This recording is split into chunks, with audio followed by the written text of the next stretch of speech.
안녕하세요. 혹시 요즘 뭔가 삶이 너무 복잡하고 정신없다 이런 생각 드신 적 없으세요? 오늘은 바로 그 해답이 될 수도 있는 미니멀리즘에 대해서 한번 쉽고 재밌게 파헤쳐 보려고 합니다. 사실 생각해 보면 우린 매일같이 쏟아지는 정보, 끝도 없는 SNS 알림, 그리고 집안 가득한 물건들 속에서 살고 있잖아요. 지금 보시는 이 그림이 딱 그걸 보여주죠. 정보는 넘쳐나고 스마트폰은 손에서 놓질 못하고 물건은 너무 많고 이런 것들이 쌓이고 쌓여서 정말 조용히 야금야금 우리의 에너지를 갉아먹고 있었던 거예요.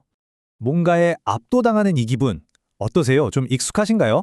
만약 그렇다면 나만 이런가? 하고 걱정하실 필요 전혀 없습니다. 요즘엔 정말 많은 분들이 다 비슷한 피로감을 느끼고 있거든요.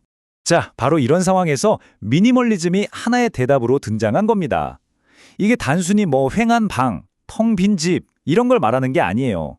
지금 우리가 겪는 이 복잡함에 대한 아주 강력한 반작용이자 하나의 커다란 움직임이라고 볼 수 있습니다.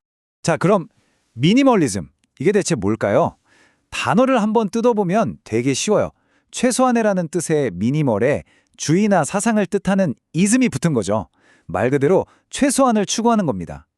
이게 1960년대 예술계에서 시작됐는데 핵심은 딱 두 가지예요.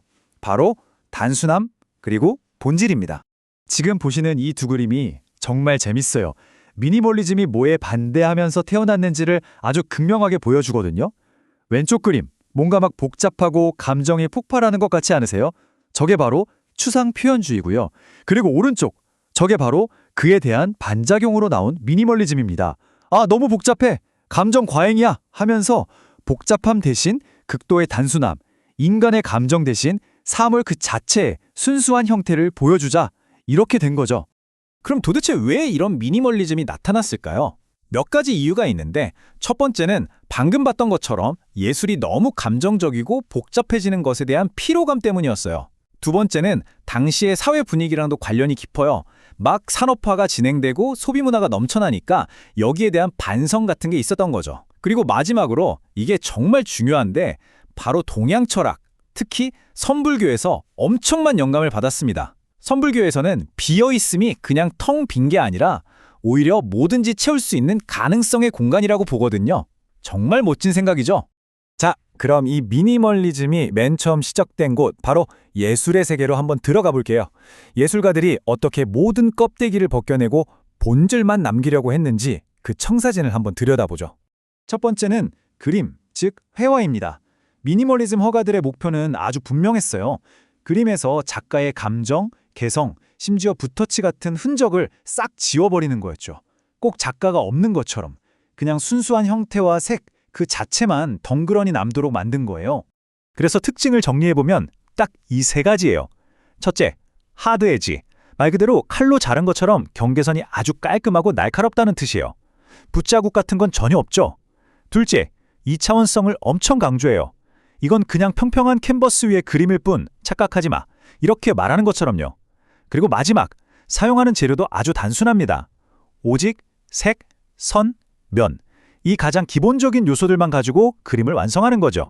자, 이번엔 조각으로 한번 넘어가 볼까요? 조각 분야에서는 정말 혁신적인 시도들이 많았는데 특히 새로운 재료를 쓰고 공간을 다루는 방식이 완전히 달라졌습니다. 미니멀리즘 조각가들은 일부러 인간의 손길이 느껴지지 않는 재료들, 그러니까 공장에서 막 찍어낸 것 같은 금속이나 콘크리트, 유리 같은 걸 썼어요. 그리고 단순한 형태를 계속 반복해서 어떤 리듬감을 만들어냈죠. 그런데 진짜 혁명적인 건 이거예요. 조각을 올려놓던 그 받침대를 없애버린 겁니다. 작품을 그냥 바닥에 툭 내려놓으니까 관객들은 이제 작품만 보는 게 아니라 작품이 놓인 그 공간 전체를 하나의 경험으로 받아들이게 된 거죠. 자, 그럼 이런 아이디어들이 우리가 직접 살고 숨쉬는 공간, 바로 건축에서는 어떻게 나타났을까요? 한번 보시죠. 건축의 원칙도 아주 명쾌합니다. 쓸데없는 장식은 싹 다 없애고 건물의 뼈대, 즉 구조, 그 자체의 아름다움을 그냥 보여주는 거예요. 장식 대신에 뭘 썼냐고요? 바로 텅 빈 공간과 그 안을 채우는 자연광. 이걸 가장 중요한 재료로 쓴 겁니다. 이런 생각은 특히 텅 빈 공간의 아름다움을 중시했던 일본 전통 건축이나 기본색과 직선만으로 모든 걸 표현하려 했던 유럽의 데스틸 운동 같은 곳에서 많은 영향을 받았다고 해요. 그리고 바로 여기서 건축가 미스 반데어 로에가 남긴 전설적인 한마디가 탄생합니다. 바로 less is more. 더 적은 것이 오히려 더 많은 것이다. 와, 이 말 한마디가 미니멀리즘을 단순히 예술의 영역을 넘어서 우리 삶의 철학으로 확장시키는 아주 중요한 계기가 되죠. 네, 더 적은 것이 더 많다. 이 강력한 아이디어가 어떻게 예술계를 넘어서 우리 평범한 일상 속으로 들어오게 됐는지 이제부터 본격적으로 한번 살펴볼게요. 아마 제일 와닿는 예시가 바로 캡슐 옷장일 거예요. 옷장에 옷은 막 터져나가는데 정작 입을 옷은 없는 경험 다들 있으시죠? 캡슐 옷장은 그 반대예요. 정말 나한테 꼭 필요한 몇 가지 아이템만 가지고 그걸로 다양한 스타일에 만드는 거죠. 옷은 적지만 오히려 진짜 나다운 스타일이 뭔지 더 집중하게 되는 거예요. 인테리어도 똑같습니다. 미니멀리즘 인테리어라고 하면 그냥 텅 비고 썰렁한 공간을 생각하기 쉬운데 그게 핵심이 아니에요. 이건 단순히 비우는 게 아니라 내가 정말 소중하게 생각하는 것들을 위해 공간을 만들어주는 작업입니다. 불필요한 것들이 사라진 그 공간에서 우리는 비로소 평온함과 집중력을 얻게 되는 거죠. 의도적으로 그런 환경을 만드는 거예요. 그럼 미니멀리즘 라이프 스타일은 어떻게 실천할 수 있을까요?